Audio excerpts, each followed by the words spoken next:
day mga boss. So ngayon, 30 ngayon, magpapa-free raffle tayo ng watch dun sa mga nag-share and repost ng mga videos natin. Ngayon, naka-live tayo sa ating FB page. Sino yung mabubunot dito sa Wheel of Names, siya yung mananalo ng free watch natin. I-PM na lang namin para makuha niya yung prize niya. Live tayo sa Facebook ngayon, pero dito sa TikTok hindi ko na nilive. So, yan yung mga pangalan na nag-share natin. Yung iba, doble-doble pangalan dyan. Yung iba, 15, iba 10 sa mga may hilig mag-share.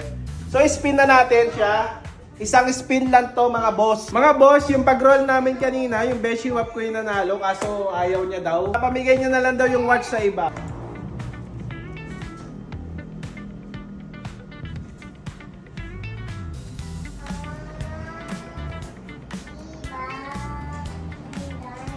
Mike?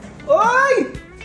Parang yung nag-share ng video ko lagi yun ah. Congratulations sa'yo, sir. Kung ano yung ipapamigay namin Casio watch ngayon September 30, ito po yon. Congratulations sa'yo, Sir Mike. I-PM na lang po kita sa TikTok. Kung gusto sumali sa free raffle namin, share nyo lang po yung mga videos na pinopost namin. The more you share, the more chances of winning. So, good luck!